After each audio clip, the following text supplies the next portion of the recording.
So నమస్తే అండి, Navachaitanya competitions YouTube ఛానల్కి స్వాగతం. ఈ వీడియోలో మనం ఈరోజు న్యూస్ పేపర్లో వచ్చినటువంటి టెట్కి సంబంధించినటువంటి అప్డేట్ ఒకసారి తెలుసుకునేటువంటి ప్రయత్నం చేద్దాం. ఆల్రెడీ నేను మనం డిస్కస్ చేసిందే టెట్కి సంబంధించినటువంటి రంగం సిద్ధం అవుతుంది, అలాగే డిఎస్సికి సంబంధించినటువంటి వ్యవస్థ ముందుకు నడుస్తోంది అని మాట్లాడుకోవడం జరిగింది. ఈ క్రమంలోనే మనకి టెట్కి సంబంధించినటువంటి నోటిఫికేషన్ అలాగే డిఎస్సికి సంబంధించినటువంటి అప్డేట్స్ కూడా మనకి ఇవ్వడం జరిగింది. సో నేడు టెట్ నోటిఫికేషన్ అనేటువంటి పేరుతో మనకి ప్రధానమైనటువంటి పత్రికలన్నింటిలోనూ మనకి న్యూస్ అనేటువంటిది కవర్ చేయడం జరిగింది. 2-3 రోజుల్లో డిఎస్సి నోటిఫికేషన్ కూడా ఇస్తారు. అలాగే పాత నోటిఫికేషన్ ఆల్రెడీ ఇప్పటికే రద్దు చేయడం జరిగింది అని చెప్పి మనం తెలుసుకోవడం జరిగింది. సో నోటిఫికేషన్ ని టెట్ కి సంబంధించినటువంటి నోటిఫికేషన్ ని జారీ చేయనున్నట్లుగా పాఠశాల విద్యాశాఖ కమిషనర్ సురేష్ కుమార్ ఒక ప్రకటనలో తెలియజేయడం జరిగింది. ఈ షెడ్యూల్, నోటిఫికేషన్, సమాచార బులెటిన్ అలాగే సిలబస్ తదితర అంశాలన్నీ కూడా మంగళవారం నుంచి అందుబాటులో ఉంటాయి అని చెప్పి పేర్కొనడం జరిగింది. పాఠశాల విద్యాశాఖ వెబ్సైట్ లో వివరాలని అందుబాటులో ఉంచుతాము అని చెప్పి వారు తెలియజేయడం జరిగింది. సో కాగా ఎన్నికలకు ముందు నిర్వహించినటువంటి టెట్ ఫలితాలను తాజాగా విడుదల చేసినటువంటి విషయం తెలిసిందే. అయితే మెగా డిఎస్సి నోటిఫికేషన్ ఇస్తున్నందున మరొక అవకాశంగా ఈ టెట్ ని నిర్వహిస్తున్నారని చెప్పుకోవచ్చు. 2-3 రోజుల్లో డిఎస్సికి సంబంధించినటువంటి నోటిఫికేషన్ కూడా జారీ చేయనున్నట్లుగా ఒక అంచనా వెలువడుతున్నట్లుగా మనకు తెలుస్తోంది. 16,347 పోస్టులతో మెగా డిఎస్సి విడుదలకి కేబినెట్ ఇప్పటికే ఆమోదం తెలిపింది. అలాగే ఎన్నికలకు ముందు ప్రభుత్వం ఇచ్చినటువంటి 6,100 పోస్టులతో ఉన్నటువంటి నోటిఫికేషన్ ని రద్దు చేసినటువంటి విషయం తెలిసిందే. అలాగే ఈనాడు పత్రికలు చూసినట్లయితే రాష్ట్రంలో మెగా డిఎస్సి నిర్వహించనున్నటువంటి నేపథ్యంలో ఉపాధ్యాయ అర్హత పరీక్ష టెట్ ప్రభుత్వం సోమవారం నోటిఫికేషన్ విడుదల చేయనున్నది అని చెప్పి చెప్పడం జరిగింది.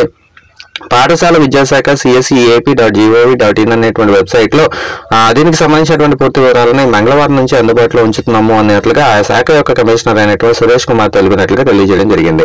సో 3 నుంచి 16వ తారీఖు వరకు దరఖాస్తు రుసుము చెల్లించేందుకు అవకాశం ఇవ్వడం జరుగుతుంది. అలాగే 4 నుంచి 17వ తారీఖు వరకు దరఖాస్తులు సేకరించనున్నారు అని చెప్పి తెలియజేశారు. ఆగస్టులో టెట్ నిర్వహించేటువంటి అవకాశం ఉంది అని చెప్పి తెలియజేయడం జరిగింది. సో ఆన్లైన్ విధానంలో పరీక్షలు నిర్వహించబోతున్నారు. మెగా డిఎస్సికి వారం రోజుల్లో ప్రత్యేకమైనటువంటి ప్రకటన విడుదల చేయడం ఈనాడు వారు తెలియజేయడం జరిగింది. సో టెట్ కి ముందే టెట్ కి డిఎస్సికి మధ్యలో 30 రోజులకు పైగా వ్యవధి ఉండేలాగా ప్రణాళికలు సిద్ధం చేస్తున్నారు అని చెప్పి తెలియజేయడం జరిగింది. సో మొత్తం ఈ న్యూస్ రెండింటినీ కూడా మనం అబ్జర్వ్ చేసినట్లయితే మనకి రేపు ఈ రోజు టెట్ నోటిఫికేషన్ రావడం జరుగుతుంది. సో రేపటి నుంచి మనకి సిలబస్ కి సంబంధించినటువంటి వివరాలు కావచ్చు, అలాగే ఇన్ఫర్మేషన్ బులెటిన్ కావచ్చు, ఇవన్నీ కూడా అందుబాటులో ఉంటాయని తెలుస్తోంది. అలాగే డిఎస్సికి సంబంధించి ఒక వారం లోపు నోటిఫికేషన్ అది కూడా వచ్చేసేందుకు అవకాశం కనిపిస్తోంది. ఈ మధ్యన మనకి డిఎస్సి టెట్ రెండు కూడా ప్యారలల్ నోటిఫికేషన్స్ ఇవ్వడం అనేటువంటి ఒక తాజా సంస్కృతిగా తయారైంది. సో ఇందులో ఒకసారి గమనించినట్లయితే ఎవరైతే టెట్ ఆల్రెడీ క్వాలిఫై అయి ఉన్నారో వాళ్ళు నేరుగా డిఎస్సికి అప్లై చేసుకుంటే సరిపోతుంది, డిఎస్సికి ప్రిపేర్ అయితే సరిపోతుంది. టెట్ లో మంచి మార్కులు ఉన్నాయి, ఆల్రెడీ క్వాలిఫై అయ్యాను అని అనుకునేవాళ్ళు. అలా కాకుండా ఆల్రెడీ టెట్ లో క్వాలిఫై కాలేదు, మంచి మార్కులు కూడా పెద్దగా లేవు, ఒకవేళ క్వాలిఫై అయినా మంచి మార్కులు పెద్దగా లేవు అనుకునేటువంటి వాళ్ళు మాత్రం ఖచ్చితంగా టెట్ మీద కాన్సన్ట్రేట్ చేయాల్సి ఉంటుంది. సో ముందు టెట్ కి సంబంధించినటువంటి వివరాల మీద కాన్సన్ట్రేట్ చేసి ఆ తర్వాత డిఎస్సికి సంబంధించినటువంటి అంశాలని చదువుకునేటువంటి ప్రయత్నం చేసినట్లయితే మంచి ఫలితం ఉండేందుకు అవకాశం ఉంటుంది.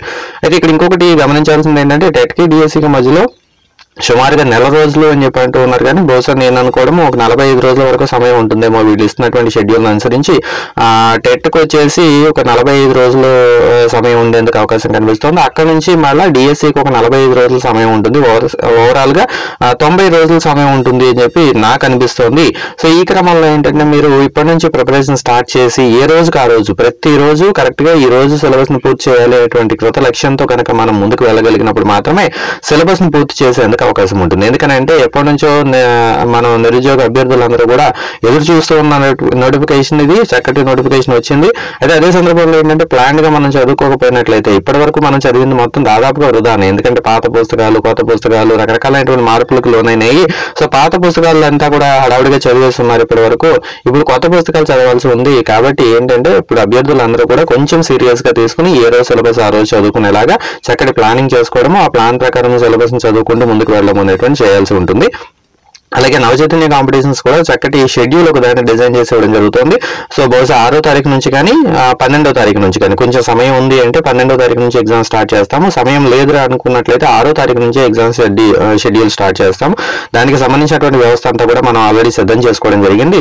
సో మనం చేసేటువంటి షెడ్యూల్లో ఇప్పటికే మనం ఆల్రెడీ చాప్టర్ వైజ్ ఎగ్జామ్స్ ఇచ్చి ఉన్నాము. ఒకవేళ మీరు ఎవరైనా ఇప్పుడు పేమెంట్ చేసి జాయిన్ అయ్యారు అనుకున్నట్లయితే మొత్తం 500కి పైగా చాప్టర్ వైజ్ ఎగ్జామ్స్ అందుబాటులో ఉన్నాయి. ఎల్జిటి వాళ్ళ కోసం అయితేనేమో అప్ టు 10th క్లాస్ వరకు ఉన్నటువంటి సిలబస్ మొత్తాన్ని కవర్ చేసుకుంటూ మీకు చాప్టర్ వైజ్ ఎగ్జామ్స్ ప్రతి చాప్టర్ మీద ఒక ఎగ్జామ్ చొప్పున 500కి పైగా ఎగ్జామ్స్ ఇవ్వడం జరిగింది. అలాగే స్కూల్ అసిస్టెంట్ అభ్యర్థులకు ఇంటర్మీడియట్ ను కూడా కవర్ చేసే, అలాగే ఇంటర్మీడియట్ వరకు కవర్ చేస్తూ ఎగ్జామ్స్ అనేటువంటి ఆల్రెడీ అందుబాటులో ఉంచడం జరిగింది. సో ఇప్పుడు ఒకవేళ పే చేశారు అన్నట్లయితే ఇన్స్టెంట్ గా ఎగ్జామ్స్ అన్ని కూడా మీరు రాసేసుకోవచ్చు. ఇది కాకుండా మళ్ళా ఎవరైతే ఇంతకు ముందే మన దగ్గర జాయిన్ అయ్యారో వాళ్ళు ముందుకు వెళ్తూ ఉన్నారో వాళ్ళ కోసం అని చెప్పి మనం మరి కాసిన కొత్త ఎగ్జామ్స్ అప్డేట్ చేయాల్సినటువంటి ఆవశ్యకత ఉన్నది. సో దీంట్లో భాగంగా మనం డివిజనల్ గ్రాండ్ టెస్ట్ సిరీస్ అనేటువంటిది 6వ తారీఖు నుంచి ప్రారంభించాలి, లేదా 12వ తారీఖు నుంచి ప్రారంభించాలి అని చెప్పి అనుకుంటూ ఉన్నాము. సో దీంట్లో మనం టార్గెటెడ్ గా ఏం చేయడం జరుగుతుంది అంటే, మొదట టార్గెటెడ్ గా మనకి 8th క్లాస్ వరకు ఉండేటువంటి సిలబస్ మొత్తాన్ని కూడా కవర్ చేసేటువంటి ప్రయత్నం చేస్తాము. సో మొదట స్టెప్ లో 8th క్లాస్ వరకు ఉండేటువంటి సిలబస్ ని కవర్ చేసుకుని, ఆ తర్వాత స్టెప్ లో రెండో స్టెప్ లో ఏం చేస్తాము అంటే 9th 10th లో ఉండేటువంటి సిలబస్ ని కవర్ చేసేలాగా ఏర్పాటు చేస్తాం. అంటే టెట్ పూర్తయ్యే లోపు, టెట్ ఎగ్జామ్ జరిగే లోపు 8th క్లాస్ వరకు పర్ఫెక్ట్ గా చదివేలాగా, టెట్ ఎగ్జామ్ పూర్తయ్యే దగ్గర నుంచి ఉన్నటువంటి సమయంలో 9th 10th పర్ఫెక్ట్ గా చదివేలాగా ప్లాన్ చేయడం జరుగుతుంది. సో దీనికి సంబంధించినటువంటి ప్లానింగ్, వీటికి సంబంధించినటువంటి ఎగ్జామ్ సిరీస్ ఇవన్నీ కూడా మీకు మన వాట్సాప్ గ్రూపుల ద్వారా తెలియజేయబడతాయి. అలాగే మనం ఎస్జిటి మెటీరియల్ కూడా అందుబాటులోకి తీసుకురావడం జరిగింది. స్కూల్ అసిస్టెంట్ కి అయితే మెటీరియల్ లేదు, కానీ స్కూల్ అసిస్టెంట్ వాళ్ళ కోసం ఎగ్జామ్స్, ఆన్లైన్ ఎగ్జామ్స్ అనేవి అందుబాటులో ఉంచడం జరిగింది. So Telugu, maths, physics, biology, social studies వీటన్నిటికి సంబంధించినటువంటి ఆన్లైన్ ఎగ్జామ్స్ మన దగ్గర అందుబాటులో ఉన్నాయి. సో స్క్రీన్ మీద 9640717468 ఈ నెంబర్ కి మీరు కనుక కాల్ చేసినట్లయితే పూర్తి వివరాలు తెలియజేస్తారు, లేదా ఈ నెంబర్ కి మీరు కాల్ చేసినట్లయితే మీకు వాట్సాప్ ద్వారా అయినా సరే పూర్తి వివరాలను తెలియజేసేటువంటి ప్రయత్నం చేస్తారు. సో మీకు ఒకవేళ ఇంట్రెస్టింగ్ గా ఉంది అనుకున్నట్లయితే పేమెంట్ చేసి జాయిన్ అవ్వచ్చు. మొత్తంగా సిస్టమాటిక్ గా చదువుకోవాలి అన్నట్లయితే, ఒక షెడ్యూల్ ప్రకారం చదువుకోవాలి అన్నట్లయితే ఖచ్చితంగా మీకు నవచైతన్య కాంపిటీషన్స్ అనేది చక్కటి సపోర్ట్ ని ఇస్తుంది. Thank you.